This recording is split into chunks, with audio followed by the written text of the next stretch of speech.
So Zia Yusef of Reforms let the mask slip yet again. Asked about what a future reform government would look like, he said quite openly that maybe half the cabinet wouldn't even be members of parliament. His reasoning? He wants to optimise for competence rather than reward career politicians. What roles in Reform UK?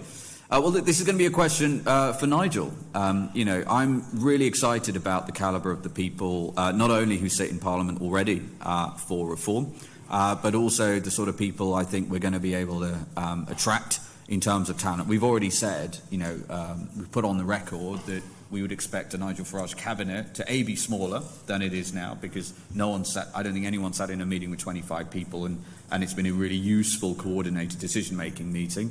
But also we would probably expect maybe half of those cabinet members to not be members of Parliament, so that we can maximise the available talent. So I think Nigel will make those decisions in time, but certainly my advice to him would be, let's wait until the pool of talent is as large as absolutely possible. Again, we're just going to relentlessly optimise, unlike what happens with the Tories and Labour, where the only qualification you need to get the highest office of the land is to carry an MP's bag around for a number of years, give them relatively low quality advice, and then choose the right leadership candidate at the right time. We're going to optimise for competence. On the surface, it sounds clever. Why not get so-called experts in? But here's the catch. In our system, cabinet ministers aren't just there to make decisions. They're there to be accountable. They answer questions in Parliament. They appear before select committees, and they face scrutiny in the chamber. That's the whole point of having secretaries of state who are MPs or peers. Now, I know I keep making this comparison, but it's scary how close history is trying to repeat itself. When Hitler was appointed Chancellor in 1933, he didn't smash the Parliament with tanks, he just neutralised it. He used a law called the Enabling Act to strip the Reichstag of its power, transferring the ability to write laws to his own cabinet. Overnight, the German Parliament, the voice of the people, became a silent, ornamental rubber stamp.